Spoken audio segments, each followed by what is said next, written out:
O bendito é o fruto entre as mulheres hoje, Leandro.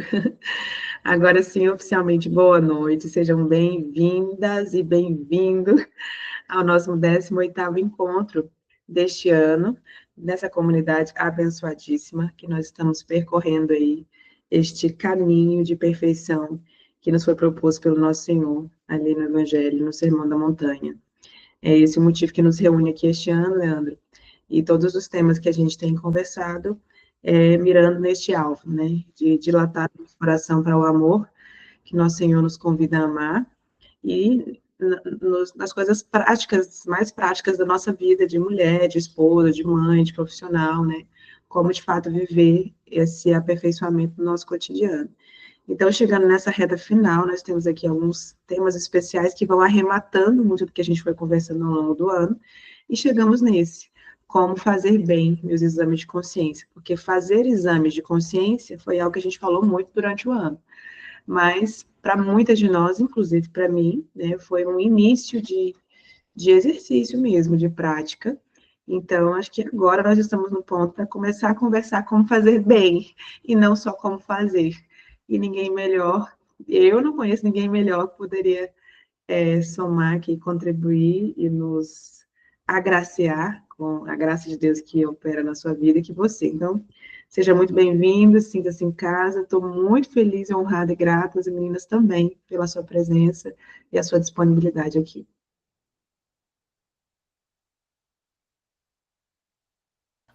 Muito obrigado, Amanda, pelo convite e obrigado às meninas pela recepção. Aliás, já vou agradecendo também pela paciência em ouvir, porque eu gosto de falar um pouco. Então vocês vão ouvir bastante. Eu espero que todo mundo esteja me ouvindo bem, tranquilo? Tá. Qualquer coisa, se ouvirem um Perfeito. ventinho, é o barulho do ventilador, que aqui a gente mora numa terra bem calorosa, né? Bastante. Então, nós vamos refletir um pouco como a Amanda estava falando e o que vocês já estão experimentando, né? Esse método, esse caminho de autoconhecimento que é o exame de consciência. Na verdade, o exame de consciência, os exames, né? Seja o geral, particular, os exames que fazemos sobre nós mesmos é um caminho de autoconhecimento. É por isso que nós os fazemos diante de Deus, nos colocamos para conhecermos-nos, né, integralmente. É sempre muito difícil um autoconhecimento absoluto, assim, ninguém tem, né? A gente é um trabalho até a morte, sobretudo porque é fácil examinar-se ou positivamente, né, para cima, ou negativamente para baixo, mas nunca no equilíbrio, né? Ou a gente é ruim demais para conosco mesmo, ou é bom demais para conosco mesmo. Dificilmente nós somos equilibrados no juízo sobre nós. Por isso que a tradição católica sempre pediu-nos ter orientadores, né, que nos vissem de fora para nos dar uma luz sobretudo sobre as intenções do nosso coração, que são sempre difíceis. Nós vamos ver, era difícil para São Paulo investigar as suas, quanto mais para a gente, né? Eu brinco. Quanto mais para nós, comida de macaxeira e tal. Aí é que vai um pouquinho mais complicado. Vocês fiquem livres, assim, para precisar interromper, levante a mão, quiser perguntar alguma coisa, não tem problema, tá bom? Fiquem tranquilos. Eu pensei em começarmos primeiro rezando e depois nós vamos ler um trechinho da, aliás, dois trechinhos da carta de São Paulo aos Romanos, né? Vamos colocar-nos diante da presença de Deus, rezando. Em nome do Pai, do Filho e do Espírito Santo. Amém. Pai nosso que estás no céu, santificado seja o vosso nome. Venha a nós o vosso reino, seja feita a vossa vontade, assim na terra como no céu. Pão nosso de cada dia nos dai hoje, perdoai-nos as nossas ofensas, assim como nós perdoamos a quem nos tem ofendido. E não nos deixeis cair em tentação, mas livrai-nos do mal. Amém. Inspirai, Senhor, nossos pensamentos, palavras e ações com a vossa graça, para que em vós comece e para vós termine tudo aquilo que fizermos. Por Cristo nosso Senhor. Amém. Em nome do Pai, do Filho e do Espírito Santo. Amém. Então, A primeira coisa é que o exame de consciência não é necessariamente uma coisa cristã, não é? Assim, não é? O cristianismo não inventou examinar a sua consciência. Há um filósofo antiquíssimo, assim, 7 séculos antes de nosso Senhor Jesus Cristo, chamado Sócrates. Vocês já devem ter ouvido falar nesse rapazinho, que não escreveu absolutamente nada, só falar. Ele lembra a figura, lembra assim, humanamente falando, né? A figura de Nosso Senhor e de alguns santos, né? Que não escreveram quase nada e só fala, né? O que nós temos de Sócrates foram anotados pelos seus discípulos. O maior deles foi para Platão, né? Que coloca o nome dele em quase todos os diálogos que escreveu. Sócrates fala num livrinho de Platão chamado Apologia de Sócrates, sem que quem quiser ler, pode ler. É o livro que eu mando as pessoas começarem a ler quando querem estudar filosofia, porque é um livro muito bom e ele já aponta boas reflexões. Nesse livrinho, Sócrates quando está sendo condenado, é a condenação de Sócrates, né, na Apologia. Para quem não sabe, eu vou dar um contexto assim. Sócrates foi preso porque, com a acusação injusta de que ele pervertia os jovens para não adorar os deuses da cidade de Atenas. Ele corrompia os jovens, né? Era a acusação principal. Corrompia os jovens e não adorava os deuses. E Sócrates vai se defender, ele não escolhe ninguém para fazer a sua própria defesa, para que ele tenha a possibilidade de fazer a sua própria defesa. Na sua defesa, Sócrates começa a refletir sobre a sua própria vida, né? Sobre as suas ações, sobre as razões dos atenienses viverem como eles vivem e por que os atenienses começaram a rejeitá-lo. E aí ele faz um grande exame de consciência. A apologia é um grande exame de consciência sobre as suas ações e por que ele agiu daquele modo externamente, sobretudo olhando dentro dele o que é que estava acontecendo. E no alto, quando o Sócrates está se defendendo, ele fala uma frase que o pessoal gosta de colocar no Instagram e no WhatsApp, né? Ele diz: não vale a pena uma vida vivida sem reflexão. Em algumas tradições uma vida sem exame não vale a pena ser vivida, né? E aí, na sequência, ele diz aquela outra frase que todo mundo gosta de botar também, né? Tenha cuidado com o vazio de uma vida ocupada demais, né? Na mesma lógica de um exame de consciência das suas ações. Quer dizer, examine a sua vida e veja. Ela é cheia de coisas, mas vazia por dentro? Tem algum erro, né? Então, não vale não vale a pena ser vivida. Tenha cuidado com o vazio de uma vida ocupada demais. Antes disso, Sócrates disse, essa frase ficou clássica na filosofia. Não vale a pena viver uma vida sem exame, sem autoexame, sem exame de si. Então, Sócrates, filósofo pagão, 7 séculos antes de Cristo, já está dizendo, ó, precisamos fazer exame de consciência. Para pagãos, né? Não está falando para... Então, são pagãos, né? Pessoas que cultuam divindades demoníacas, né? É errado.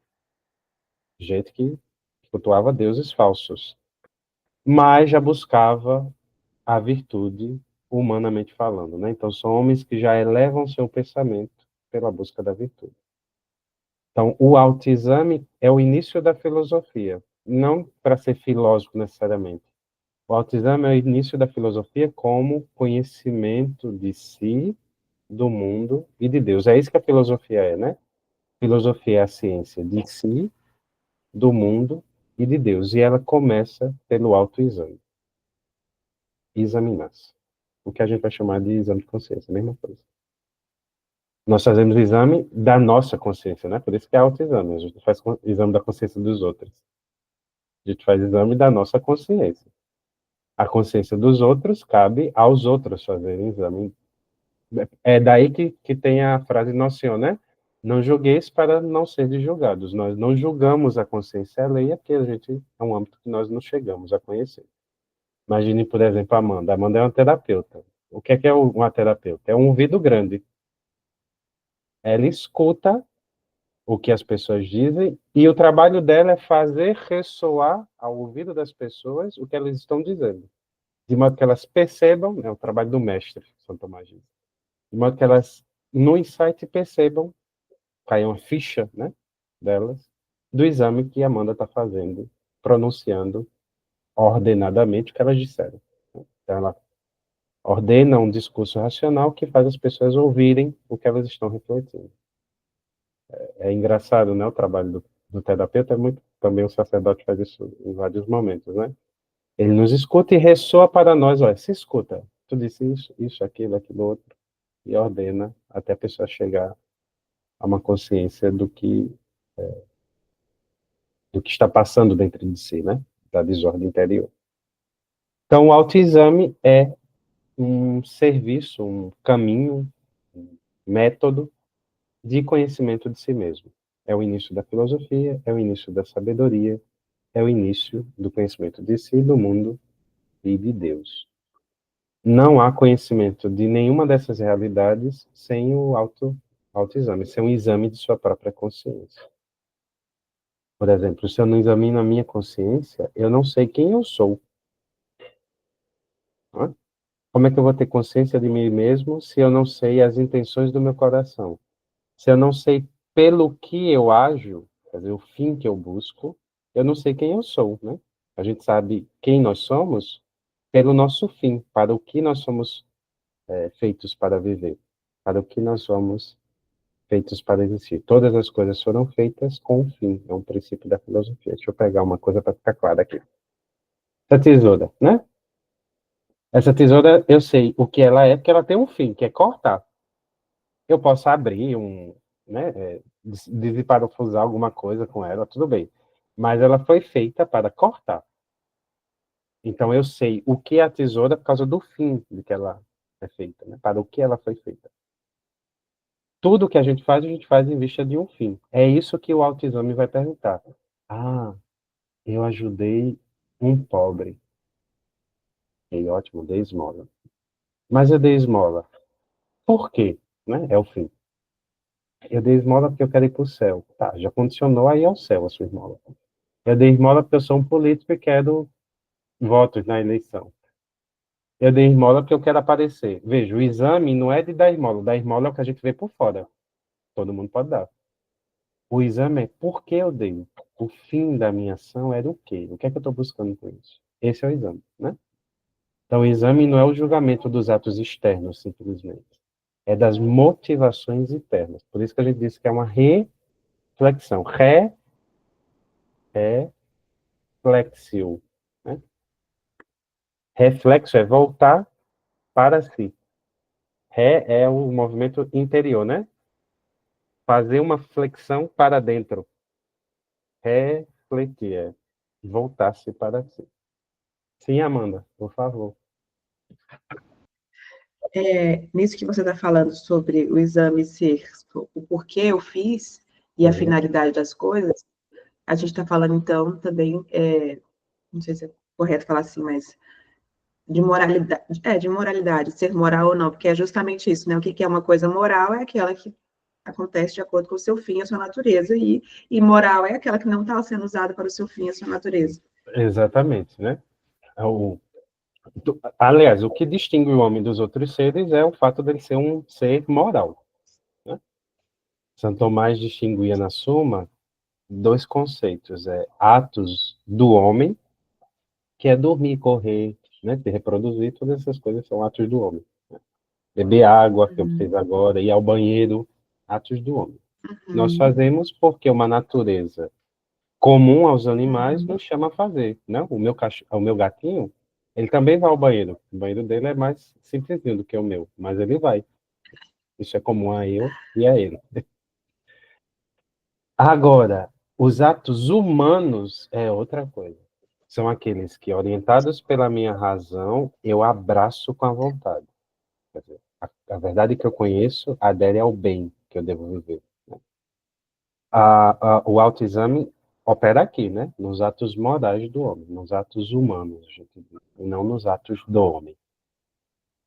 Então, os atos do por isso homem que não uma pessoa precisam de que não se exame. ensina não vai perceber a própria imoralidade dos próprios atos. Exatamente. Né? Você fica como que com uma névoa, né, na frente dos seus olhos que impede de enxergar tão claramente. Perfeito. Agora, qual é o problema? Por isso que eu disse que no início nós temos a dificuldade de não nos conhecermos perfeitamente. É porque nós somos o mundo, né? Os gregos também gostam dessa imagem, os filósofos antigos. Nós somos o microcosmos. É como se fosse todo mundo coubesse dentro da nossa alma, né? Santo Tomás diz, a alma é o espelho do mundo, né? Ela cabe dentro de si, todo mundo criado. Então, essa alma é um mundo. Conhecê-la nas minúcias é um trabalho para o resto da vida. Como é que a gente sabe disso na revelação cristã? Né? Porque eu trouxe os pagãos de início para dizer, olha, até os pagãos se examinavam. Mas nós não somos pagãos, né? Nós somos cristãos. O cristianismo eleva esse exame não somente a um conhecimento humano de si, mas é um conhecimento de si a partir de Deus. E pronto, foi para o auge, né? A gente diria, chegou no auge. Sócrates faz o exame de si a partir de si, simplesmente. São Paulo, a gente vai ver agora, faz o exame de si a partir dos olhos de Deus. Aí aqui fica, o negócio fica mais, o buraco é mais fundo, né? Porque com quem eu me comparo? Com Nosso Senhor. Nosso Senhor de São Paulo é a estatura perfeita do homem perfeito. Então, eu não me comparo mais com Sócrates, por exemplo, né? Se comparava com os atenienses. A outra frase de Sócrates ficou famosa. Só sei que nada sei, né? Todo mundo sabe essa parte. Aí ele diz, só sei que nada sei, sabendo que nada sei, sei mais do que aqueles que acham que tudo sabe. Por quê? Porque ele saiu perguntando ao médico, médico, o que é a medicina? Aí o médico ficou, não sei, o médico sabia curar, mas a medicina... Foi no político e disse, político, o que é a política? Aí o político ficou, não sabia o que dizer. Aí Sócrates disse, olha, eu sei mais do que vocês porque eu reconheço a minha ignorância. Sócrates se comparou com os seus contemporâneos. Nós nos comparamos com nosso Senhor Jesus Cristo. A coisa é maior, né? Mais alta. A estatura é muito mais alta. Então, no exame de consciência cristão, nós estamos diante de Deus, vendo-nos como Deus nos vê e buscando ser o que Deus quer que nós sejamos. Por isso que a meta é Cristo. Né? Nós vamos ver um pouquinho mais para frente como fazer bem o exame. Fazer bem o exame não tem outra coisa, é comparar-se com Cristo. Não tem exame mais perfeito. Tem a música do Pazezinho, né? Eu sorrio como Jesus sorria, não sei, aí tem que examinar, né? Eu falo como Jesus falava, eu olho como Jesus olhava, eu ajo como Jesus agia. A música é ótima, bem simplesinha e ótima de meditar. Quer dizer, é Cristo o, o espelho, né? A imagem, nós somos o espelho que deve refletir a imagem de Cristo. Santa Clara que gostava de dizer isso. Então eu olho para Cristo e a imagem de Cristo deve refletir em mim. Isso é o exame cristão. Então já não é só o pagão que é etéreo, né? Ele está imaginando uma coisa mais especulativa. Agora eu tenho um rosto, uma pessoa a qual eu me comparo. A coisa é mais palpável, né? Jesus não tinha nojo das pessoas. Será que eu tenho? Jesus tocava nas pessoas, né? Ele pegava nas pessoas, era próximo delas. Então, eu não estou falando só de uma caridade etérea, é ótimo ser bom, não sei o quê, BBB. Não, não, não, sim. E bom na prática, como é que a gente é? Sim. E ser bom na prática, parece com o que Jesus foi? Se não parece, o nosso exame de consciência vai nos aperfeiçoar a ser próximo de Jesus. Então, o passo que dá entre o cristianismo e o paganismo é o passo de nós nos comparamos no autoexame à imagem de Deus verdadeiro, ao Deus verdadeiro, que é nosso Senhor Jesus Cristo. Eu digo isso porque hoje o nosso mundo é muito paganizado, né? Então, por exemplo, é muito famosas as teorias estoicas, né? O pessoal gosta de ler Marco Aurélio, Sêneca, esse pessoal todinho tá em voga. Tem muita coisa boa que dá para aproveitar. Eu mesmo estou usando Sócrates, né? Que é um pagão. No entanto, nós temos um patamar elevado, que é nós não somos chamados a ser simplesmente homens bons. Nós somos chamados a ser iguais a Deus, né? Sede perfeitos como o vosso Pai é perfeito de Jesus. Sede misericordiosos como o vosso Pai é misericordioso. Quem me vê, vê ao Pai. E eu e o Pai viremos morar em vocês. De Jesus no Evangelho de São João. Bem, se Deus mora em mim, eu sou casa de Deus. Se eu sou casa de Deus, Deus deve transfigurar-se nas minhas ações. Isso tudo serve para o exame, né? Vai ajudando a gente a orientar. Ainda não cheguei em como fazer, não, só os princípios. Então, vamos para. Eu vou pegar dois trechinhos de Romanos, né? Primeiro Romanos 7, 14, e depois Romanos 8, 26. Romanos 7, 14 e 8, 26. No 7, 14, São Paulo diz assim. 14 seguintes, né? Eu vou ler alguns versículos à frente. É, sabemos que a lei é espiritual. Eu, porém, sou carnal, vendido ao pecado. De fato, não entendo o que faço, pois não faço o que quero, mas o que detesto. Se faço o que não quero, concordo que a lei é boa. Nesse caso, já não sou eu que faço isso, mas o pecado que habita em mim. De fato, estou ciente de que o bem não habita em mim, isto é, na minha carne, pois o querer bem está ao meu alcance, mas não realizá-lo. Aí a frase chave, né? Não faço o bem que quero, mas faço o mal que não quero. Isso, São Paulo falando. Então, o que é que São Paulo está fazendo aqui? Um exame da sua consciência. Ele percebeu que, por causa de sua natureza, ferida pelo pecado, que é comum a todos nós temos uma inclinação a fazer o que não queremos, que é o pecado. E a dificuldade de fazer o que queremos, que é o bem, né? O bem quer dizer a verdade, a virtude. Então, São Paulo está se examinando e percebendo aquilo que eu estava dizendo a vocês. O conhecimento de nós mesmos, ele não é pleno, perfeito. Não acha que a gente se domina de modo a ensoberbecer-me porque eu sou, né, eu controlo a mim mesmo. Nossa, eu vivo friamente, racionalmente. Essa é uma pessoa calculista. Não. Você não domina-se completamente, né? É, é justamente porque você reconhece essa sua fraqueza que você dá o domínio de si a outra pessoa. A gente chama isso em teologia católica de senhorio de Jesus. É porque você sabe que você não é capaz de reger a sua própria vida de modo perfeito, que você diz, Senhor, fiat me segundo o verbo tu. Faça-se em mim segundo a vossa vontade. Veja, você não diz sim, né? Diante de Deus, a gente não diz sim ou não, a gente diz faça-se. Deus sabe mais que eu. Nossa Senhora não diz sim, Maria não diz sim, ela diz fiat, ela diz faça-se. Ou pelo menos deveria ser assim, né? É, Tem de irmão dizendo, sim, exatamente. vou pensar, talvez. Não, isso tudo é o que nós devemos ser, né? Na prática, a gente custa muito a fazer tudo isso. Mas esses É. princípios têm que estar em nossa mente, né? Deus, quando nos apresenta algo, nós já devemos saber que é bem, que é bom para nós. Por isso que nós dizemos faças, né? E por que eu estou guardando esses princípios? É muito importante no exame de consciência, essa parte fundamental que eu estou gastando muito tempo, que é a parte de princípio. Por que eu estou falando para vocês que a gente dá o senhorio a Jesus e de que a gente faz o que ele quer, porque a gente sabe que é bom para nós? Porque quando a gente for examinar a nossa consciência, a vontade de Deus é significada, né? A gente sabe o que Deus quer. Como? Ele deu 10 mandamentos, ele falou de bem-aventurança.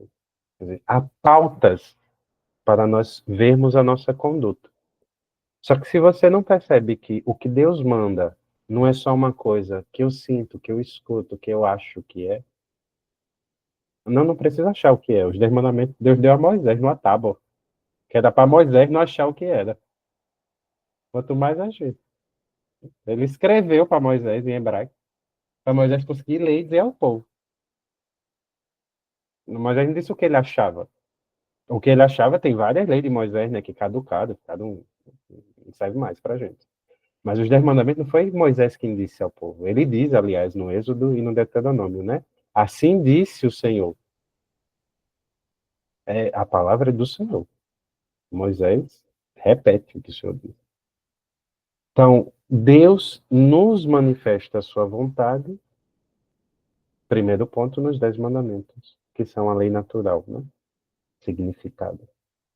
Depois, nas bem-aventuranças, nós vamos ver como nós fazemos o exame usando as bem-aventuranças, os 10 mandamentos, né, os mandamentos da igreja, olhando os nossos vícios dominantes, as nossas virtudes operantes, como é que a gente está vivendo aquilo que a gente tem facilidade de viver. Então, isso tudo é posterior. E por que a gente tem que ficar logo com o princípio? Porque senão a gente acha que isso tudo é uma bula, né? Aí vira coisa de gente. O mundo da gente é cheio de gente doida, né? Oxalá queira Deus que nós não sejamos, mas assim, é uma luta, viu, todo dia, pra gente não endoidecer junto com o mundo, né? Porque o que é que a pessoa faz? Ah, eu vou fazer um exame de consciência, ela faz um checklist. Não, Mônica, eu não acabei de dizer para você que o exame não é só externo, ele é das intenções. Não tem checklist de intenção, infelizmente, né? Não tem uma bula de intenção. Deixa eu ler aqui. Capítulo 8 de Romanos. Estou lendo com São Paulo. Aí São Paulo está dizendo, ó, se for assim, a intenção é boa, se for assim, a intenção é má. Não, o exame é todo dia mesmo, toda hora, todo instante. Por que eu estou fazendo aquilo? Eu posso fazer por um motivo, você por outro, não é? Então, os casos seguem um princípio para ser aplicado individualmente. Por exemplo, a regra do Nosso Senhor é amar ao próximo como a ti mesmo. Como eu vou amar o próximo depende. Eu não tenho filho, já vou amar diferente de vocês, são mãe. Não é? Toda a relação, eu, por exemplo, sou um professor, então a relação com meus alunos é uma relação de paternidade. Eu me sinto pai deles, né? Mas não é a mesma coisa que um pai biológico, senão não seria um pai diferente. Então, o meu modo de amar será diferente do modo de amar de um pai biológico. Essa diferença, tudo está englobado no princípio, amar a Deus sobre todas as coisas e ao próximo como a si mesmo. Será amado de modo diferente. Então, o meu exame já não é igual para o outro. Então, a gente usa de princípio, porque é outro problema, né? Porque a gente faz o exame sobre nós mesmos, a gente quer aplicar esse exame aos outros. Isso não existe. O exame é seu. Eu não acabei de dizer no início? Você examina a sua consciência dos outros. Não tem como saber, né? Você pode investigar um pouco as intenções, pouquinha, coisa pouca, pelo que ele manifesta externamente. Esse, aliás, é um dos maiores problemas jurídicos. Não sei se tem advogados aqui, né? Se tiver advogados, para saber se um crime é culposo ou doloso. E aí, que luta? A gente não sabe as intenções da pessoa. O máximo, a gente vai investigar as ações externas, né? Para tentar investigar se a pessoa. Ela pode fingir para a gente que foi uma coisa ou outra. Tá vendo como é complicado? Né? Então, a cabeça do outro, ele examina a si mesmo. A sua, aí a gente que dá conta, né? Da nossa própria consciência. O que nós fazemos é poder ajudar as outras pessoas a formarem a sua consciência, mas fazer o exame por elas é impossível. Cada um faz o exame de si mesmo. Né? Aí São Paulo continua, aí ele continua nesse texto, ele vai falar do homem interior e do homem exterior, né? Que há uma guerra entre o homem interior e o homem exterior. O que o homem interior quer, o homem exterior não quer. E o que o homem exterior quer, o homem interior não vive. A gente pode aprofundar um pouquinho mais isso. Mas Romanos 8:26, pegue só um pouquinho. Já dou a palavrinha, mano. São Paulo fala uma coisa muito interessante. Ai, meu Deus do céu, eu estou olhando aqui que tem uma cisão entre mim. Não faço o bem que quero, mas o mal que não quero. E agora, como é que eu saio dessa encruzilhada? Da mesma forma, o Espírito vem em socorro de nossa fraqueza, pois não sabemos o que pedir. É o próprio Espírito que intercede em nosso favor com gemidos inexprimíveis. E aquele que examina os corações sabe qual é o pensamento do Espírito, pois é de acordo com Deus que ele intercede em favor dos santos. Nós não estamos abandonados no nosso exame a nós mesmos. A graça de Deus, que é o Espírito Santo, nos ilumina a conhecermos. Por isso São Paulo não fica aqui, ele não é pessimista, né? Olha, eu estou reconhecendo toda a minha fraqueza, mas o Espírito Santo vem em socorro da nossa fraqueza. É Ele quem nos faz conhecermos a nós mesmos. Então, o primeiro passo do bom exame de consciência é colocar-se diante da presença de Deus. Por quê? Porque Ele me conhece melhor do que mim mesmo, do que eu mesmo, né? E eu quero me conhecer como Ele me conhece. É o início das confissões de Santo Agostinho, né? Eu buscava o Senhor fora e o Senhor estava dentro de mim, porque o Senhor é mais íntimo a mim do que eu mesmo. O Senhor me conhece mais do que eu mesmo. Então, o primeiro passo do exame é, o exame sou eu quem faço, mas eu não faço sozinho. Eu faço diante de uma pessoa que eu chamo de Deus. Deus é uma pessoa que se relaciona comigo. E ele conversa comigo me dizendo o que ele sabe de mim. Sim, Amanda. Leandro, aqui eu preciso sempre ressaltar que você está no Ah, meio de mulheres, esposas e mães, então nós lidamos com dois tipos de serzinhos muito amados, e que nós somos o tempo todo tentadas a examinar a consciência deles, né? sim, Um ser se chama marido e o outro tipo se chama filhos. Sabendo aqui, a gente precisa colocar um letreiro, né, para nós, assim, que a gente não pode ficar jogando a consciência deles, mas você disse algo que é o seguinte: nós podemos ajudar as pessoas a formarem a consciência. Você podia exatamente. falar um pouquinho melhor de como é que se dá essa ajuda de formar a consciência? Claro, claro, sim. Então, o que nós não fazemos é o julgamento, né, o exame, o julgamento da consciência dos outros. O que nós podemos fazer, e é o que Nosso Senhor, né, permite que façamos, é, a partir do que as pessoas estão fazendo, ver as intenções do seu coração. Então, será que aquela pessoa está agindo assim? Na criança é mais claro, né? Como nós conhecemos de primeiro o que move normalmente as crianças, a gente já sabe mais ou menos as intenções que estão encaminhando, né? Mãe, ela começa a dar um beijo em você, aí tá beijando você. Ah, beijou demais. Tá querendo alguma coisa. Você julga a partir de um ato externo que ela quer alguma coisa. Então, nós conseguimos captar alguma coisa dos exames ou das intenções das pessoas, né? E podemos ordená-las conforme a verdade pela educação, ensinando-as o que seria melhor fazer. Então, quando você corrige uma criança, você corrige externamente, confiando em Deus de que aquilo caia interiormente no coração dela. Quem garante que a intenção dela mudou? Ninguém. Ninguém. Isso é um mundo, e é um mundo assim, a gente até fica sofrido, né? Porque é um mundo para além da nossa capacidade, a gente se sente realmente incapazes, né? Diante de mudar a vontade do outro. Então, as intenções do coração do outro podem ser conhecidas de uma forma imperfeita, e nós educamos as pessoas para o caminho da virtude, né? Apontando por onde deve ir a intenção, mas isso sempre vai depender de um ato interno. Nas crianças, o que nós fazemos é pela repetição de atos externos, que é o que ela primeiramente vê, porque o exame da consciência racional ela ainda não faz, né? Então, perfeitamente. Ela vai aperfeiçoando isso. Pela repetição dos atos externos, cria-se um hábito interno. É isso que a gente faz na criança. Então, a criança vai vendo o caminho que ela tem que fazer e vai aperfeiçoando. Por exemplo, ela é egoísta, não gosta de partilhar as coisas. Aí você diz, não, não, não, não, não. Vai dividir sim. Essa ideia vai dividir sim para a criança, não é que ela aceita, vai dividir sim, ai, que ótimo, que bom, que maravilhoso, adorei dividir o meu chocolate. Não, não gostou de dividir o chocolate.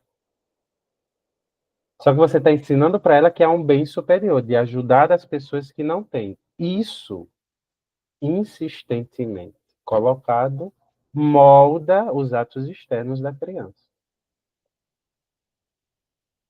De início, ela vai dizer, eu estou fazendo, a gente vai perceber isso depois, né? Eu estou fazendo isto, estou ajudando os outros, tá bom. Quando ele tiver e eu não tiver, ele tem que fazer o mesmo. É dever de justiça. Eu não fiz quando eu não tinha, quando ele não tinha. Então ele ainda espera que a pessoa retribua o bem que ele fez. Isso não é uma coisa ruim, não é? Ninguém está dizendo que isso é ruim. Mas ainda não é mais perfeito. Mais perfeito é, eu fiz porque Deus me mandou fazer e aquela pessoa é um fim em si mesmo. Eu faço bem para ela pelo bem que eu faço. A gente chama isso de amor agape. Já pensou se Jesus morresse na cruz esperando que a gente fosse amá-lo de volta? A gente, quantas vezes a gente não ama ele de volta? Meu Tava Deus todo do mundo céu, lascado. se ele fosse morrer na cruz por mim, na medida do meu amor por ele, eu nem sei o que, é que tinha acontecido, né, com o pobre dele. A medida do meu amor foi fraquíssima, por ele ter que morrer na cruz por mim. Ele me amou livremente. Esse amor livre não espera algo que satisfaça a si mesmo de retorno, né? Isso é aperfeiçoamento da consciência. Até chegar nisso é muito difícil, né? E é custoso. Então, Deus faz isso conosco, nós fazemos isso com as crianças e entre nós. Então, quando você senta para conversar com o marido, os dois servem um ao outro no aperfeiçoamento de sua consciência. Olha, naquele dia tu olhou para mim desse jeito, eu vi que queria dizer mais do que tu disse. O que era? Quer dizer, eu quero conhecer o que estava passando dentro de você. Me diga, isso pode me ajudar a melhorar e a melhorar você. A gente chama isso de correção fraterna, né? Essa correção fraterna, ela pega os atos externos para orientar internamente. Só que o que você faz é orientar, você não domina o exame da pessoa, o juízo, a consciência da pessoa, né? Ao contrário, quando nós orientamos as pessoas de modo a dominar a consciência dela, o que nós fazemos é um abuso de poder, né? A pessoa vira a marionete, né, na sua mão. Você é quem manda ela ir para um canto, ela vai para um canto, ela vai para o outro. A gente vê a diferença entre uma criança instruída e uma criança educada, né? É que são completamente distintas. A criança instruída é igual o gatinho que eu tenho aqui. Eu instruí ele a ir fazer as necessidades dele na caixinha de areia. Isso, animal, ok. Para criança, não pode ser assim. Ela não é um Perfeito. bichinho. Ela é um ser humano que precisa ser educado. Né? É aí que muitas vezes a gente se pergunta, meu Deus, toda a educação que eu estou dando, que tem um fim conforme a vossa vontade, né? Que alcance o bem para a alma daquela criança. Quer dizer, os ensinamentos eu dei, o ato que ela vai fazer de querer realizar o que eu ensinei é um passo posterior, né? Então, Perfeito. é nessa Eu ideia quero que nós lembrar, ajudamos. perfeito, eu quero lembrar as meninas que estão aqui, as que vão assistir gravados, da aula que nós tivemos com o Nicolas, que o Leandro também conhece, Né? sobre a natureza da mulher, né, onde a gente trabalhou muito esse ponto da alma feminina ser uma alma educadora, para a Uhum. gente se lembrar, resgatar isso, para que a gente não se coloque, por exemplo, com o marido na mesma posição de filhos, de lá sentar e ensinar, né, daquele jeitinho, mas permitir que o nosso florescimento, o nosso amadurecimento enquanto mulher, provoque, né, esse movimento educativo no cônjuge de maneira, de fato, gentil e amorosa, e, obviamente, através do nosso próprio testemunho, e não só de um lugar de fala e de comando, né? Então, vale a pena revisitar aquela aula para casar com o que nós estamos aqui meditando agora. E a correção é recíproca, né? Por isso que não é a mesma coisa com a criança. Isso. Que entre o marido e a mulher, a relação é de reciprocidade. Então, ele me corrige e eu corrijo. Tá com a mulher, se você não tem nada para corrigir, não, né? Já tá mal feito isso. Eu lembro quando eu cheguei, Mas, eu fui religioso durante muito tempo, né? Da Ordem dos Dominicanos.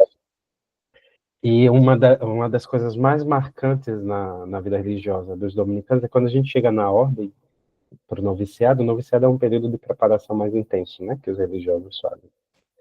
Eu lembro de a gente se deita no chão em forma de cruz, assim, com os braços abertos, com o hábito da ordem, com o capuz assim, e fica no chão, sentimento de respiração. Eu não sou nada, a gente se sente o chão mesmo.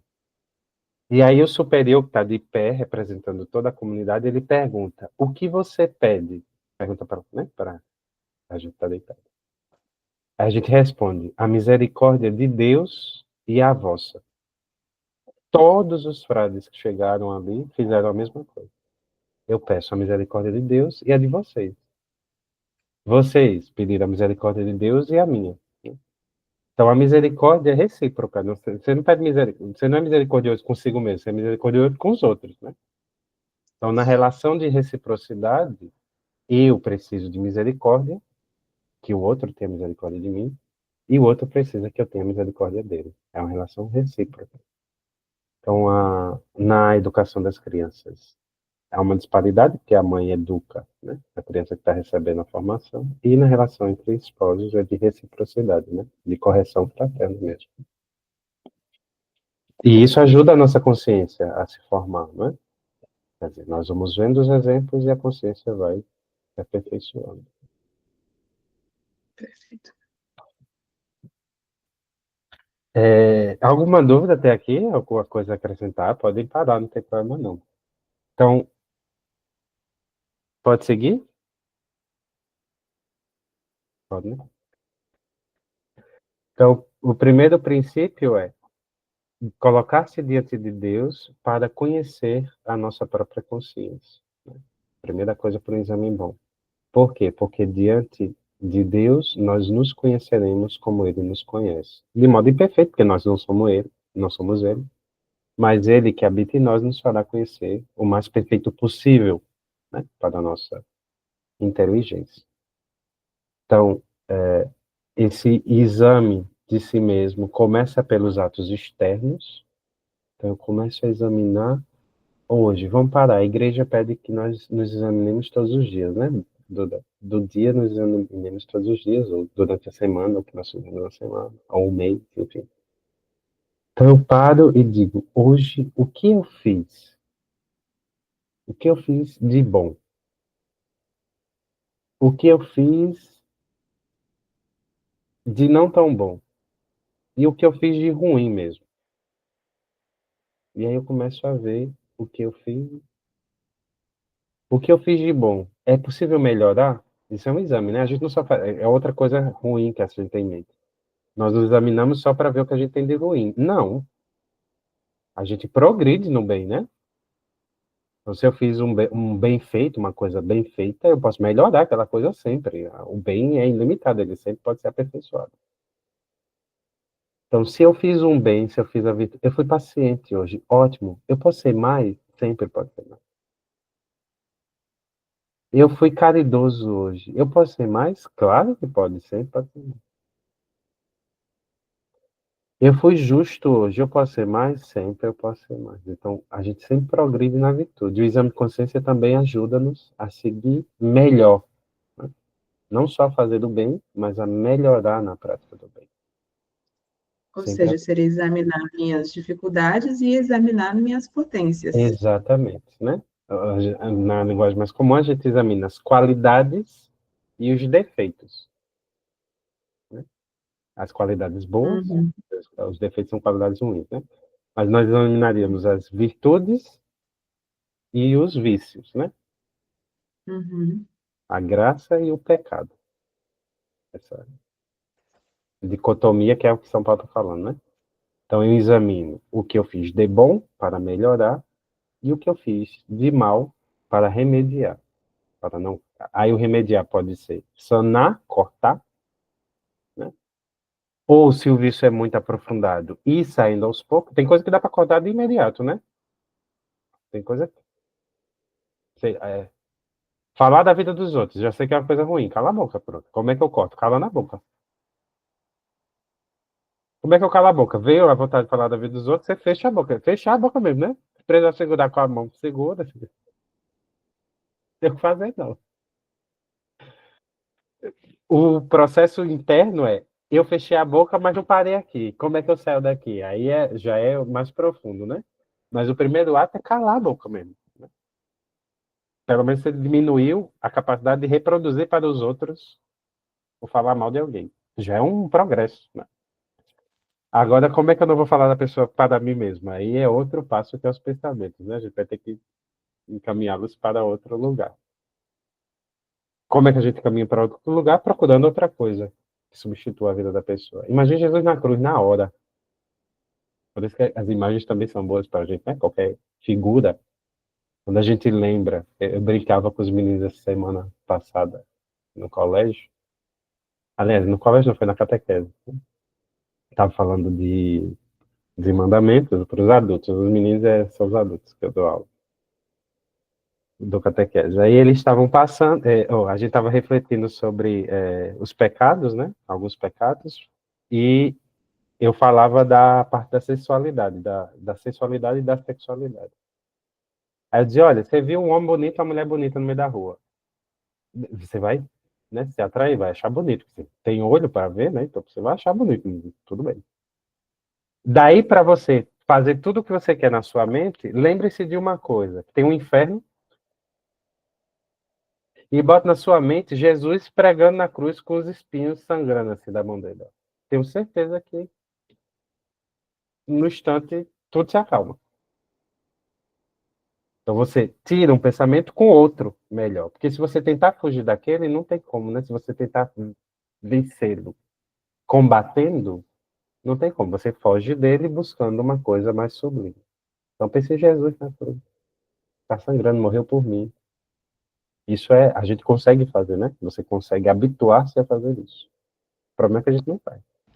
Ah, havia ali uma mesa cheia de doce, eu sou diabético. Imagine você internado e incubado, pronto. Se isso não move a sua vontade, tem algum problema, você vai ter que se habituar a fechar a boca primeiro, depois a imaginar-se sempre incubado, entubado ali. Imaginar-se necessitando das outras pessoas para tudo, até ir a um banheiro. Veja como a humilhação nos lembra que a gente tem um caminho, tem pé lá, para viver. Quem bebe muito e não se controla, pensa que você pode matar alguém. A gente leva para o extremo, que é o caminho que normalmente faz a gente parar, né? O extremo ajuda a gente a...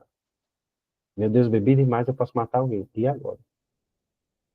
O problema é que nós nos acostumamos na sociedade moderna, e aí é o problema do exame de consciência, a não examinar não só as intenções, como as consequências de nossas ações. O mundo moderno nos diz que as nossas ações não têm consequências. Não sei onde eles tiraram isso, né? Quer dizer, eu sei de onde tiraram, que é do demônio, chama demônio. Quem ensinou? Ensinou Adão e Eva. Desde lá, todo mundo repete. Mas, por exemplo, quando eu digo, falei da fofoca agora, né? Se eu paro e me pergunto, a imagem do Curadás é ótima, né? Daquela confissão que o pessoal, a mulher vai se confessar, a fofoqueira vai se confessar com o Curadás. E São João Maria Vianney diz a ela, eu vou lhe passar uma penitência, tá bom? Você tá perdoada até cumprir a penitência que é. Você vai pegar um saquinho, vai botar, despena a bichinha da galinha, despena toda uma galinha, bota dentro do saquinho as penas da galinha, chega no telhado e joga as penas. O que vai acontecer? As penas vão voar para todo canto, né? E você volta aqui para mim. A mulher voltou, fez tudo que o padre mandou, a mulher voltou e disse, agora ele disse, para concluir a penitência, você vai apanhar todas as penas de todos os lugares que elas voaram. A mulher disse, padre, é impossível, eu nem sei mais onde é que elas estão. Ela disse, é a mesma coisa a fofoca que você faz. Como é que você vai recolher depois? Aí ela parou. Não, o exemplo é simples, ela para. Penitência boa. As penitências hoje são mais raras, né? Eu passaria dessas também. Mas veja, como o padre ensinou a ela uma coisa simples, fazendo ela observar com uma coisa. É uma imagem, né? Isso é uma imagem para a gente. Uma imagem assim, uma figura. Como as nossas ações têm consequências. E elas podem ser imensas. A gente não tem noção disso, né? Elas E podem às ser. vezes irreversíveis, né? Exatamente. Exatamente. E aí aqui eu quero trazer a conexão do que a gente falou na aula da terapia dos pensamentos, que é justamente isso, nós não temos controle sobre os pensamentos que vêm, de onde vêm, quando vêm, por quanto tempo fica, mas temos o domínio de direcioná-los, que é o que ela está falando, a gente pode direcioná-los, a gente pode conduzi-los, e aí traz o que a gente falou lá na aula da imaginação, um dos meios de é justamente usar o nosso imaginário, que precisa estar bem formado, para que eu tenha essa capacidade de unir da minha razão, do intelecto, e essa imaginação bem desenvolvida, eu olhar, examinar as possíveis consequências dos meus atos e imaginar, inclusive, né, aonde eu vou parar se eu continuar com isso, ou se eu não fizer aquilo, quem eu vou me tornar, são as perguntas que nós levantamos aqui naquelas aulas, lembra? Então, é bem isso que ele está falando, tá? Uma imagem mental para visualizar um possível cenário, que, de fato, tem uma possibilidade real de acontecer caso eu continue vivendo daquele modo, ou deixando de viver do modo que deveria viver, né? E a gente faz isso, né? Porque a gente não é habituado a fazer. Para grandes escolhas, a gente faz isso. Mas para o dia a dia. Exatamente. A gente fica argumentando, né? Os filósofos escolásticos diziam, a gente fica fazendo etimemas, quer dizer, a gente fica fazendo raciocínios lógicos. Você fica perguntando, e se eu for por aqui, vai ser assim? Aí começa, imagina um monte de coisa. Aí argumenta, eu acho que eu não vou por aqui, não, vou fazer assim. Aí você muda completamente o cenário. Ah, mas eu acho que se for por ali, vai ser melhor. Sim, mas se eu fizer isso, vai dar aquilo. Então você começa a fazer raciocínios entre um bom e um melhor, entre um mal e um ruim, para poder escolher em escolhas muito graves, né? Escolhas mais sérias. Esses dias eu ria com o pessoal aqui de casa. Tem uma prima minha que engravidou e o pessoal estava em choque. Eu sou bem pé no chão, sabe? Já estava em choque, em choque. Eu disse, uai, até desde que eu sou bebê, eu sei que quando o homem e a mulher se deitam, não dá para nascer nem um cavalo, nem um jumento, nem um cachorro, nem um gato. Só nasce gente. O problema é que ela não parou para pensar que as consequências daquele ato é natural que aconteça. Vocês estão escandalizados porque não pensaram também junto com ela, né? Agora é abraçar as consequências. Viu? Você não pode. É por isso que São Paulo diz, né? Diante da graça de Deus, nós seguimos o caminho. Porque se a gente ficar, ai, tá errado, desgraçado, acabou o mundo, não vai para frente, nada tá que preste, né? Então, das consequências, nós temos que ver o que São Paulo continua em Romanos 8. Tudo concorre para o bem daqueles que amam a Deus. Recalcula a rota. E segue em frente. Exatamente. Segue em frente usando. Aí, claro, né? Sabendo que errou, usando pela consciência do erro um caminho de conversão para o retorno. Então, os erros nos são caminho de perfeição também, senão nosso Senhor não tinha feito a gente com a capacidade de errar. Então, os erros já cometidos não devem ser repetidos, é óbvio. Mas eles são caminhos, nesses cenários que a Amanda falou, né, eles ajudam a formar o nosso imaginário a fugir. Ou erros praticados por nós, ou erros que outros praticamos e nós somos testemunhas. Né? Ouvimos. Isso é a Perfeito. formação do imaginário. Outra coisa que você falou agora que eu fiquei reflexiva sobre, você falou no início da aula, que é a diferença do exame de consciência dos pagãos e do cristão é justamente o ponto de referência. Eu examino a partir de mim mesmo ou a partir de Deus. E aqui vem de encontros que você falou, às vezes, para grandes decisões, a gente fica examinando, se eu fizer isso, o que vai dar? Muitas vezes eu paro para fazer isso, mas o ponto de referência são os meus interesses. Deveria ser os interesses do Senhor. Exatamente. Aí, né? E se eu tiver ele como ponto de referência aí, nas pequenas coisas mesmo. E se eu falar assim com meu filho? Se eu não levantar da cama agora? Né? Aí eu volto-me para as pequenas coisas, quando a minha busca não é me agradar, mas agradar ao meu Senhor. Exatamente. Então, o exame é constante, frequente e intenso, né? Sim, o Em tempo tudo todo. que nós fizermos. Isso. E é justamente essa capacidade de examinar em tudo que você está fazendo que dá o sentido de que você está todo inteiro no que está fazendo, né? Depois São José Maria vai falar, né? Está todo inteiro no que faz. Isso. Então, você está todo inteiro, eu estou consciente fazendo aquilo. E não deixar a vida me levar, a vida leva eu, né? Para a vida não levar eu tenho que me examinar, senão a vida me leva mesmo. Aí eu sou gado, né? Hoje também a cultura de massa ajuda bastante a gente a isso. Eu vou me embora. Uso sem exame do celular. Os celulares têm mecanismos da gente usar ele sem exame, né? aquele dispositivo de tela infinita, né, que a gente vai passando assim, isso é tudo pensado, né? A gente é do estaiado e não fica pensando. Mas eles pensaram no dispositivo de tela infinita, porque o nosso desejo pelas coisas externas, ele é igualmente infinito, a gente não acaba não. Quando não recarrega, a gente faz abaixo para fazer uma bolinha e recarregar tudo de novo. Aquilo satisfaz um desejo psicológico. Eles sabem que você tem um desejo psicológico por mais sempre, né? Tanto quem articulou essa estrutura sabe que você tem um desejo por mais, como Deus sabe que você tem um desejo por mais. Por isso que ele sempre fez o bem para expandir. A diferença é que você usa o desejo de mais para o celular, mas não usa para o bem. Né? Então, como a Amanda está falando, o que a gente faz é redirecionar as nossas potências para as coisas mais perfeitas. Como é que eu posso fazer isso? Perdoando. E aí, coloquei-me diante da presença de Deus, vi minhas qualidades e defeitos, né? Meus vícios, meus pecados, a graça. Meus vícios, meus pecados, a graça e as minhas virtudes. Começo a examinar os atos externos e ver a intenção que movia o meu coração. Senhor, eu fiz isso por ti. Eu fiz isso por mim para que você me desse alguma coisa. É outra coisa que normalmente a gente faz, né? A gente não serve a Deus, a gente se serve de Deus. É muito forte isso. E a gente é filho de nossa época, a gente é filho desse período mesmo, né? Como é que a gente se serve das coisas, né? De tudo que está no nosso redor, a gente se serve. Então, eu tenho um dinheiro que me serve para comprar alguma coisa. Aí eu troco. Então, essa capacidade de trocar as coisas, a gente aplica na religião também, né? Eu vou lá, ofereço a Deus o meu dízimo, ele me dá outra coisa. Meu Deus do céu. Os R$ 50 que eu dou de dízimo vale isso tudo aí que Deus tem.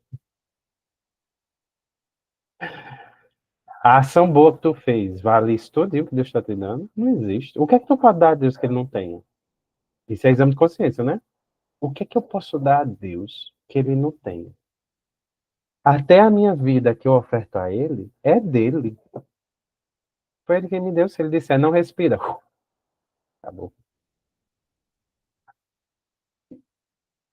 Então, o exame de consciência, a primeira consciência que ele faz, nós temos, é que nós não somos nada diante de Deus. Deus é o nosso tudo, tudo mesmo, tudo, tudo. Deus é tudo para nós.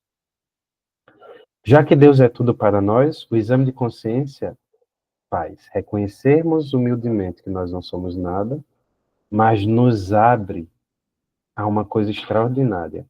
Deus viu esse nada e disse: eu quero ela.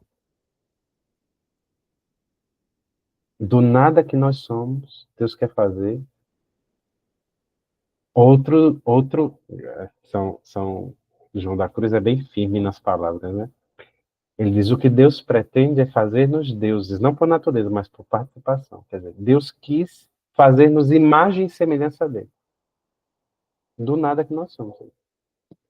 Nós não somos nada. Deus olhou para nós e disse: eu quero fazer dele um tudo em mim. Então, o exame de consciência serve para você ser humilde, reconhecer suas fraquezas, mas para aumentar o seu coração e dizer: eu quero ser tudo que Deus quer que eu seja. Por isso que os 10 mandamentos são a pauta do exame de consciência. Amar a Deus sobre todas as coisas. Esse primeiro mandamento, é primeiro, porque é o mais importante, né? Senão ele era o 10º.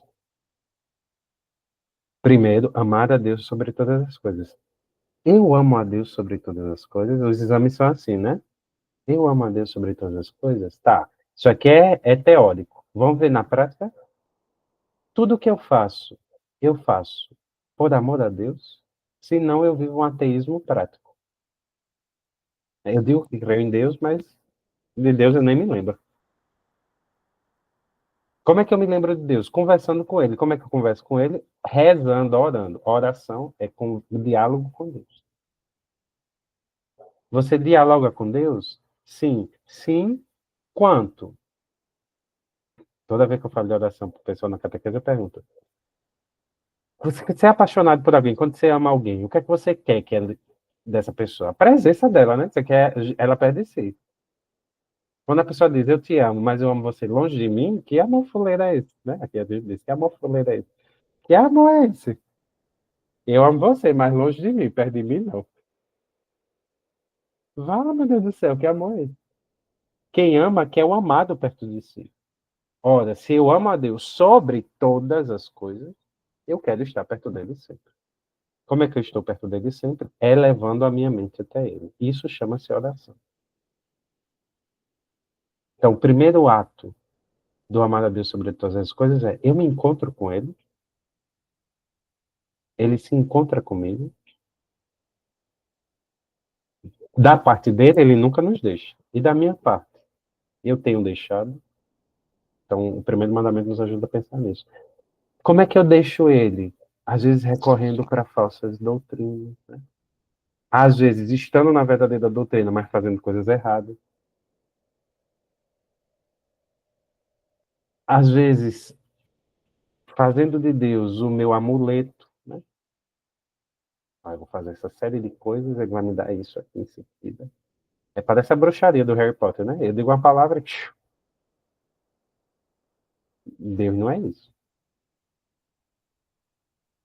Se a palavra que você diz determina Deus, Deus é você e não ele. É você quem domina ele. É ao contrário. Então, o amar a Deus sobre todas as coisas passa por saber, eu vivo com Deus verdadeiro mesmo, ou eu estou me iludindo com a imagem de Deus? Eu sirvo a Ele verdadeiramente, ou eu estou fugindo dele? Eu lembro-me dele, ou não? Eu confio nele como um pai, ou me afasto dele como inimigo?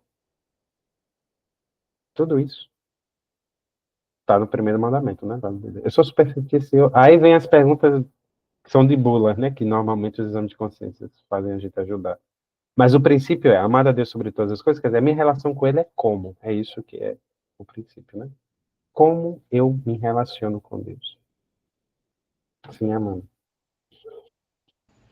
É bem esse ponto, como eu me relaciono com Deus. Você falou uma frase forte, eu vivo verdadeiramente com Deus, ou eu estou me iludindo com uma imagem dele, né? Eu vivi isso por muitos anos, Uhum. devo estar vivendo em algum grau, saindo desse lugar, e sei de muita gente que vive essa questão do iludir-se com uma imagem de Deus. Não, eu falo com Deus todo dia, eu imagino Deus sentado do meu lado, eu vou conversando com ele de 20, mas assim, eu que domino o diálogo, a conversa, é tudo assim.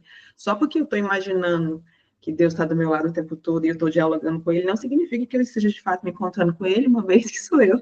É tudo muito mais sobre mim do que sobre ele, né? Então, esse ajuste do encontro com Deus, do viver verdadeiramente com ele, do não ser, como você falou, né?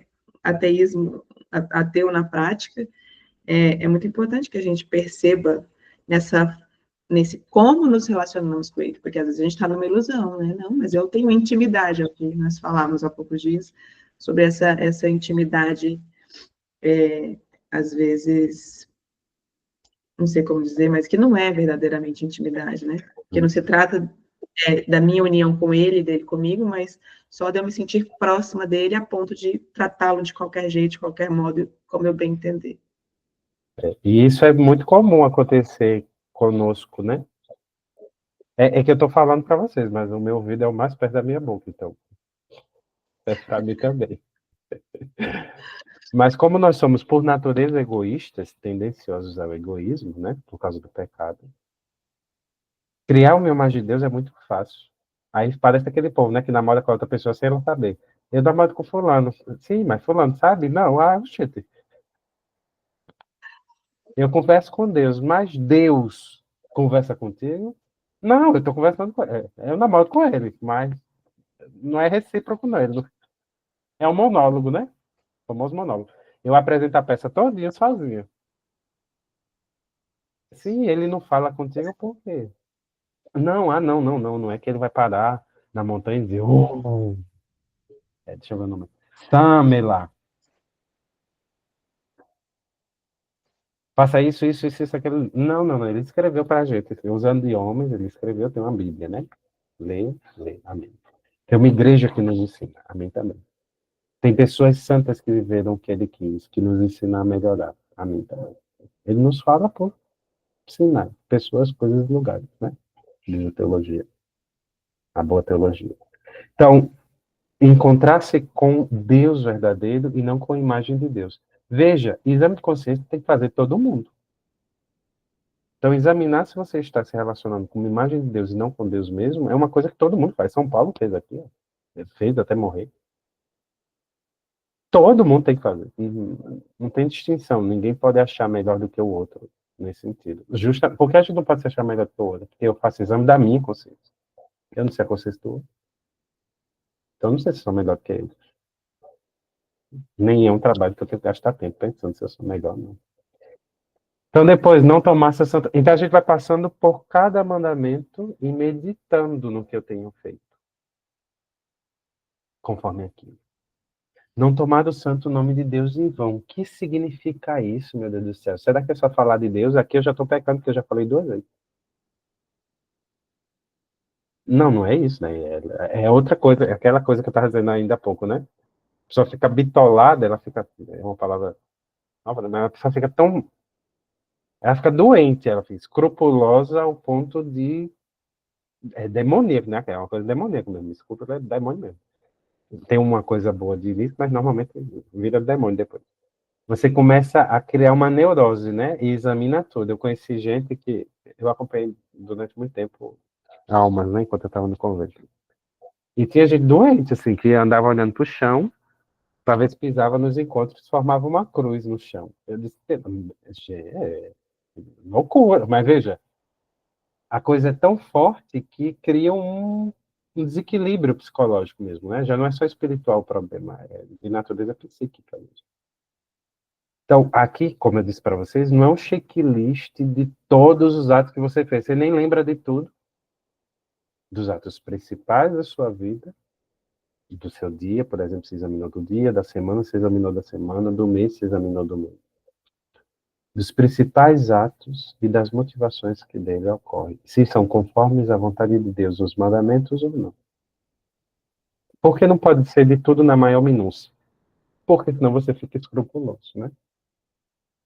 Então você examina tudo na minúcia. Tem 24 horas do dia. Eu vou passar 24 horas pensando. Você não ia acabar nunca. O dia tem 24 horas. Se você usa as 24 horas do outro dia para pensar no dia anterior, você entra num loop infinito, né? Você não vai sair daí nunca. Exato. E é aí que a gente conta também com o auxílio do Espírito Santo e da graça para nos fazer lembrar daquilo que ofendeu o coração dele, aquilo que foi relevante para ele. Por isso que a referência é sempre ele, não é o que eu achei, não sou eu que coloco a regra da gravidade, né? O que foi mais grave ou menos grave. Eu tenho que saber o que ele Exato. considera, né? E aí a parte da gravidade, não é? Por isso que os 3 primeiros mandamentos se referem a Deus, porque são a gravidade maior. Perfeito. As coisas mais graves são as coisas contra Deus. Então, como é que eu sei a gravidade da ofensa? Diante da pessoa ofendida. Uma coisa é você dar na minha cara. Se Jussara dá na minha cara, amém, né? Tudo bem. Se eu for muito cristão, eu dou na cara dela de volta. Estamos aqui em paz. Ela ofendeu a mim. Outra coisa, ela dá na cara do presidente, sei lá, dos Estados Unidos. Não é a mesma coisa que dá na minha cara, tenho absoluta certeza. A cara, nós temos caras parecidas assim, né? Nós temos rostos, seres humanos com rostos. Tudo bem. Mas a dignidade do ofício dele é muito maior do que a minha. Ela pode ser presa, né? Pode ser iniciada por dar na cara do presidente. Ela deu na cara do Papa, ela pode ser excomungada na hora. É diferente, a dignidade das pessoas é diferente. Dei na cara de Deus, aí é que a coisa piorou, né? Uma coisa é ajustada dar na minha cara e dar na cara da mãe dela. Vem a dignidade da pessoa, aumenta a gravidade do ato. Dei na cara de Deus, como é que eu reparo? Se der na minha cara de volta, acabou, né? Não tem como reparar. Eu vou reparar como? Por isso que Jesus é quem repara em mim a ele. Só há um único Salvador, nosso Senhor Jesus Cristo. Os méritos dele servem para mim e reparar o coração de Deus. Quem repara o coração de Deus é Jesus em mim. Já não sou eu quem vivo, é Jesus quem vive em mim. De São Paulo. Cristo vive em mim e, vivendo em mim, ele age conforme a vontade do Pai. São Paulo também diz, né? Deus opera em nós tanto querer quanto fazer. Tudo é Cristo que opera em nós. Eu nasci para viver com Cristo. Então eu vou olhando, Cristo amou a Deus sobre todas as coisas, amou a ponto de dar a vida por amor ao Pai. Cristo não tomou seu santo nome em vão? Sim, ele venceu todas as tentações do demônio que tentava ele com o nome de Deus. Não tomar o nome de Deus em vão não é só não falar o nome de Deus em vão, não murmurar, né? Não esculhambar a vida todinha sua por causa de dificuldade, as coisas todas vão entrando. Não aceitar tudo de Deus que se dizem de si. A pessoa está ofendendo a Deus, você diz, ah, ok, que lindo. Não, está ofendendo a Deus. Às vezes ela está ofendendo a Deus transvestida de bondade. É pior ainda. Você tem que repudiar. Então, as ofensas à pessoa, né, dependem da dignidade daquela pessoa, né? A Deus, as ofensas são gravíssimas. E a nossa graça é que Deus perdoa a todo o coração contrito. Então, enquanto nós vamos reconhecendo os pecados que nós cometemos, passando os 10 mandamentos, nós vamos pedindo a Deus a graça de arrependermos daquilo. É o quarto passo. Colocar-se diante da presença de Deus, reconhecer minhas fraquezas e limites, examinar minhas intenções, e o quarto passo é pedir a Deus a graça de arrepender. Senhor, eu não quero mais fazer isso. Ajuda-me, que sozinho eu vou querer. Isso é muito importante. Por quê? Porque normalmente o nosso defeito dominante é o orgulho, né? Nós temos a soberba, que é um amor desordenado pela nossa própria excelência. Então a gente se acha muito. Mesmo quando a gente se acha pouco, é porque a gente se acha demais, né? Vou dar um exemplo para vocês de Davi, e eu espero fechar com ele, porque né, senão a gente vai ficar aqui até meia-noite. O Salmo, não sei se vocês conhecem, 51, 50 ou 50, 51, né? Depende da Bíblia de vocês. É um salmo belíssimo. Miserere Dei é um salmo de penitência. A gente reza normalmente antes de. Nós lemos ele antes de fazer o nosso exame de consciência. Vamos lendo e percebendo. Eu não vou ler o salmo com vocês, eu só vou ler com vocês o. Meu nome. Eu só vou explicar para vocês o contexto. Nós vamos voltar um pouquinho para o contexto do salmo. Ah, tchau, Eliane. É ela que é de Portugal?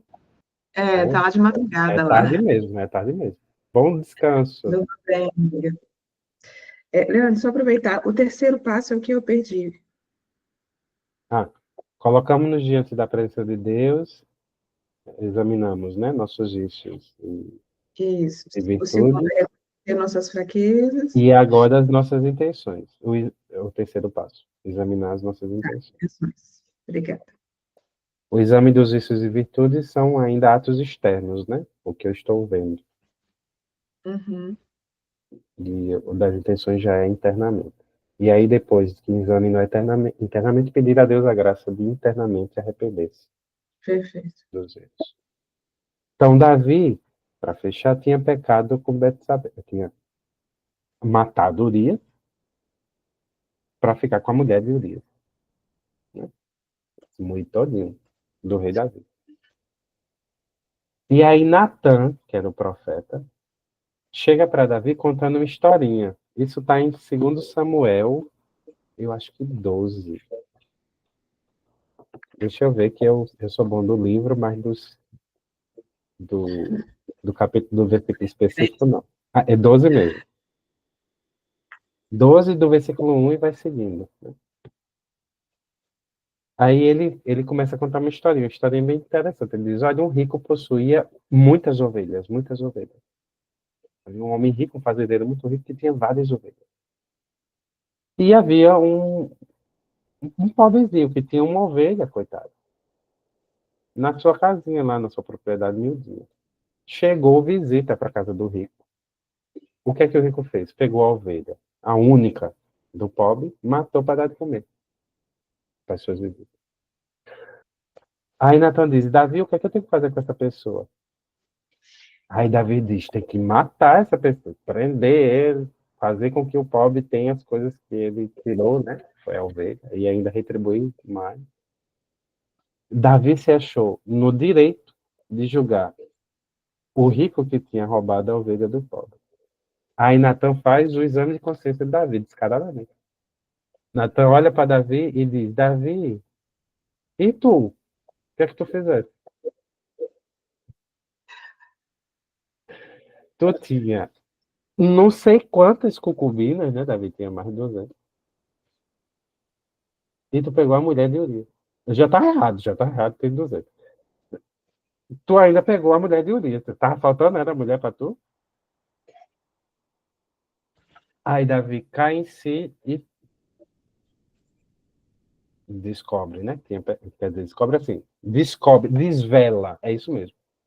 Desvela o véu que estava em sua cara com pecado para ver os seus erros. E aí ele vai, o filho morre, né? Depois, o filho que nasceu dessa união ilegítima.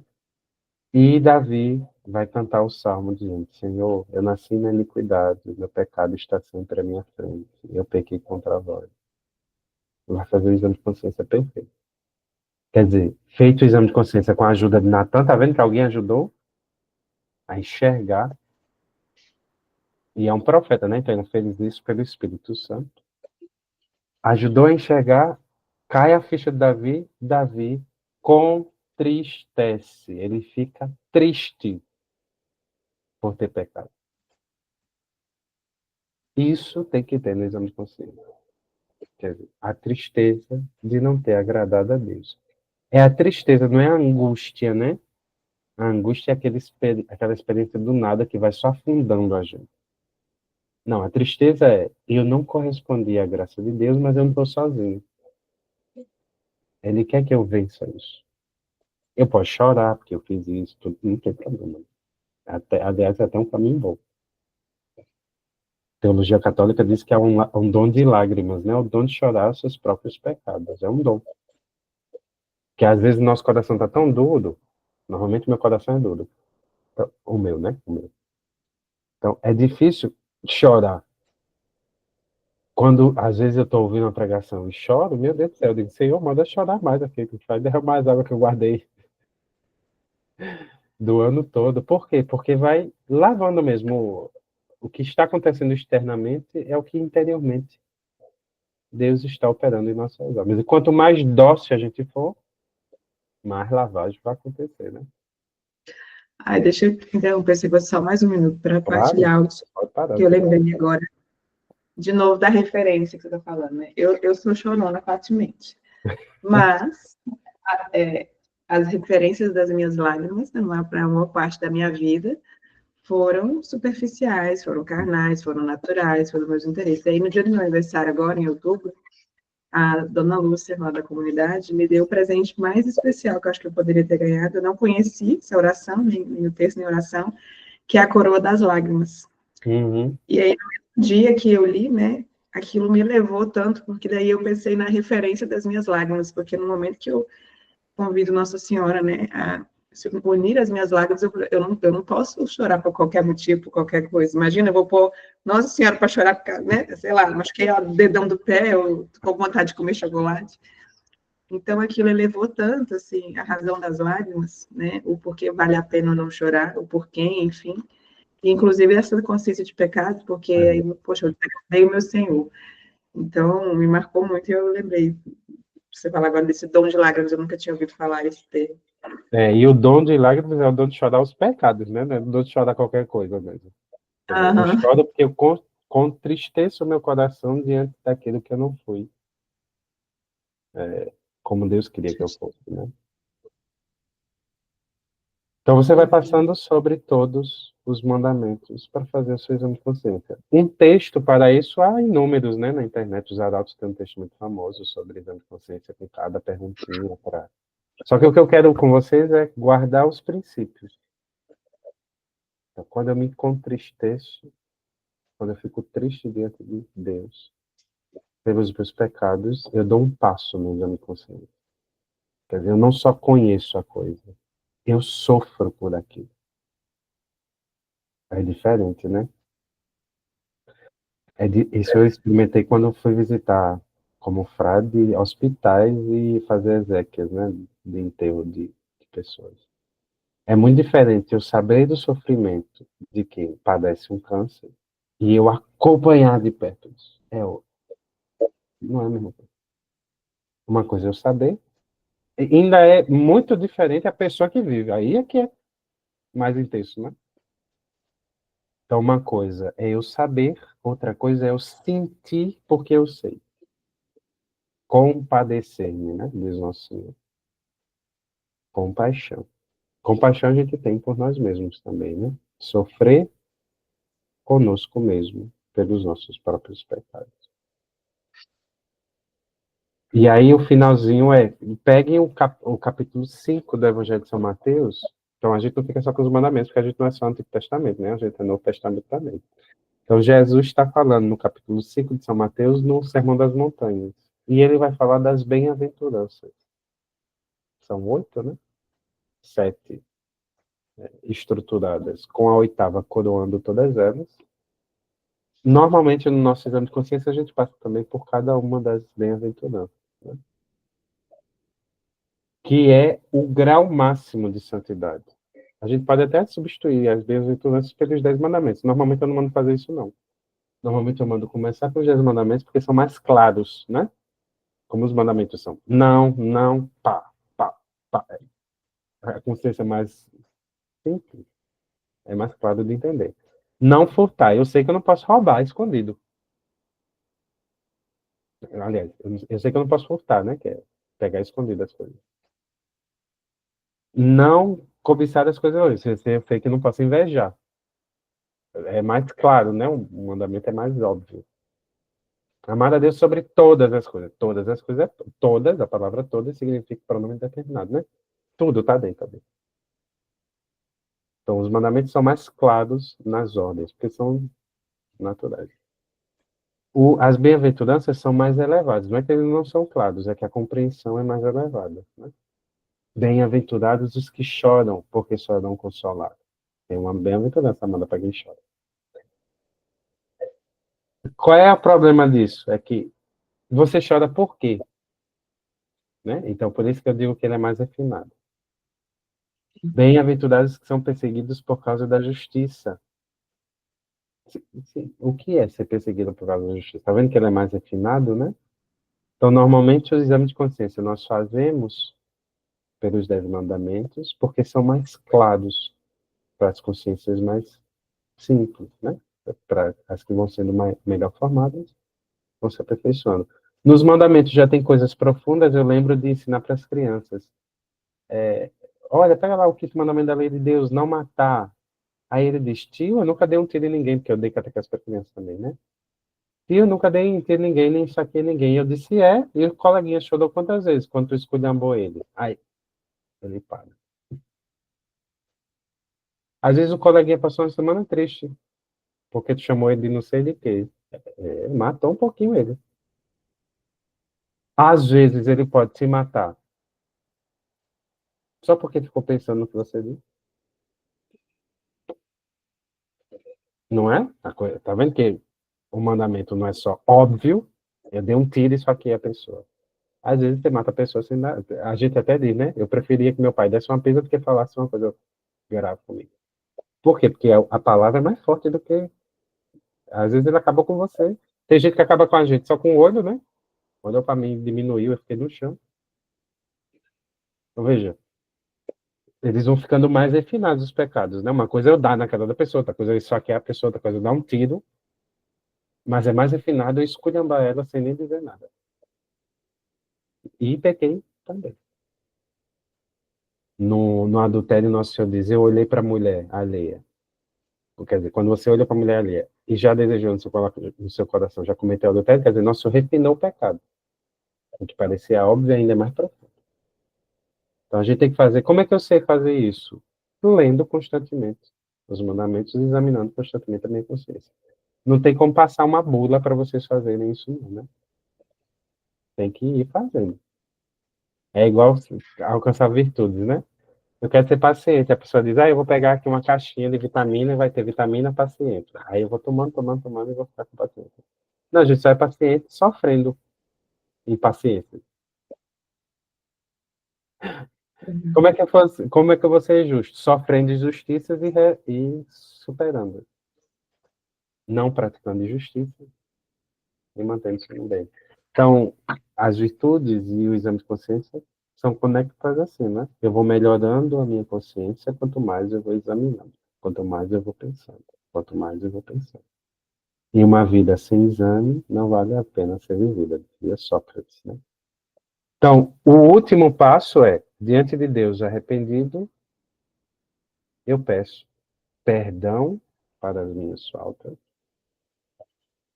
e a graça dele para superá-las. E aí é o adágio de Santo Agostinho, né?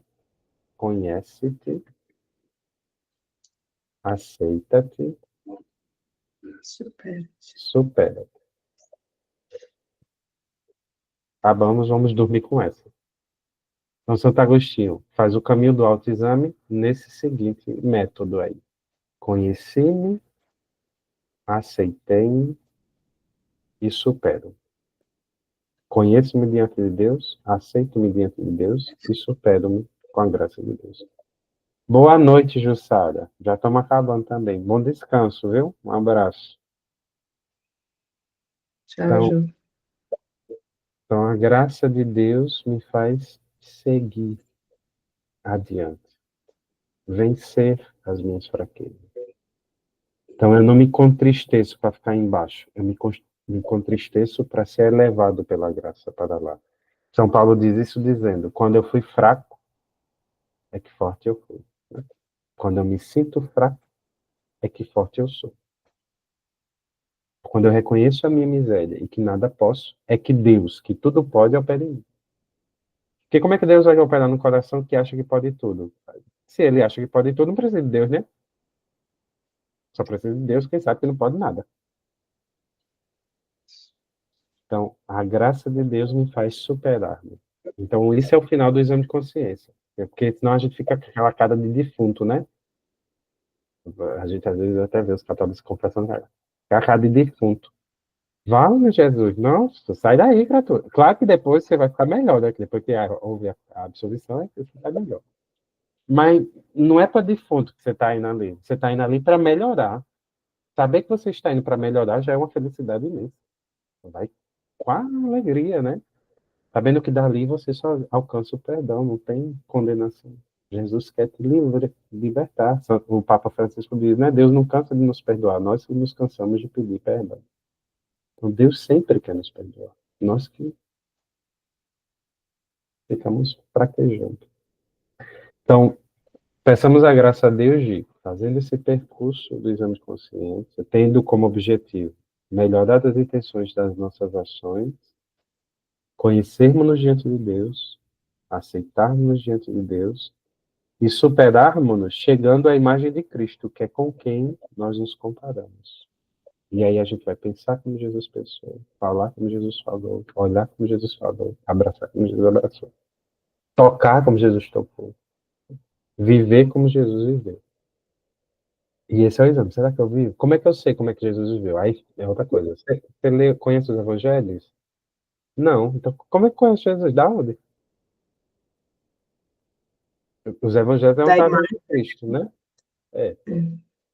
Se tu não conhece os evangelhos, conhece Jesus. Eu não estou dizendo se você lê os evangelhos, você pode ouvir. Não tem problema, né? Durante muito tempo, o pessoal só via vitrais do evangelho. Eu estou perguntando se você conhece. Se conhece porque ouviu, se conhece porque viu, porque leu. Mas você conhece os evangelhos? Se não, como é que conhece Cristo? Conhece que Cristo. Se o único testemunho que a gente tem é dos discípulos dele, que nos contaram. Então, eu conheço a Cristo e examino a minha vida a partir de Cristo, conhecendo a vida de Cristo, que são os evangelhos. E aí eu faço uma imitação de Cristo. Né? Eu pareço com Cristo, sempre um pouco mais, a ponto de, já não sou eu que vivo, mas Cristo que vive em mim. Então, o exame de consciência é isso, amém? Qualquer coisa, vocês choram para a Amanda, que ela responde. Amém. Acho que de tudo que a gente já tinha falado, o que o Leandro trouxe hoje e nos elevou, o que responde à pergunta aqui de como fazer bem os nossos exames de consciência, e não só fazer, mas fazê-lo bem, compreendendo e contemplando esses princípios e não abandonando esses princípios para permanecer fazendo bem, né? Senão a gente vai voltar lá para o checklist, a gente vai... Então, o que ele trouxe aqui de mais valioso, a que eu captei nesse primeiro momento, é isso. Esses princípios todos que ele gastou mais tempo trazendo, é o que dão sentido ao examinar-se constantemente da maneira como Deus nos chama a examinar, com o objetivo de nos elevar, mas não de ficarmos para baixo, né? Angustiadas, como ele bem falou. Entristecidas, sim, por ter desagradado a Deus, mas não angustiadas e sabendo que temos o amparo do Espírito Santo e da graça, que nos eleva. E quando eu digo, por exemplo, do checklist, não é que você não possa anotar nas suas falhas, não é uma coisa ruim. É você achar que aquilo é um mercadozinho que você vai marcando. A gente começa assim mesmo, né? Aí anotando, vai pensando, não tem problema. Só que a gente tem que, não pode esquecer, não, isso é um começo. A gente tem que ir superando o que é do início. Ah, faz 20 anos que eu estou no começo. Tem alguma coisa errada. É a criança que está 20 anos na alfabetização. Tá entendendo? Tem alguma Exatamente. coisa errada, né? Tem que seguir. Ok. Tem que examinar para ver onde é que está o erro. Exatamente. É isso, Leandro, muito obrigada. Que nosso Senhor te abençoe muitíssimo, abundantemente, sempre te faça esse instrumento nas mãos dele. E não tenho nunca palavras para te agradecer, só sigo rezando por você, sendo muito grata e estando à sua disposição para te servir, ser o último que eu puder, tá bom? Muito obrigado. Peço a Nosso Senhor por mim. Já é Sempre, uma utilidade fantástica. sempre. Conte com isso, tá bom? Meninas, obrigada pela presença, pela participação de vocês.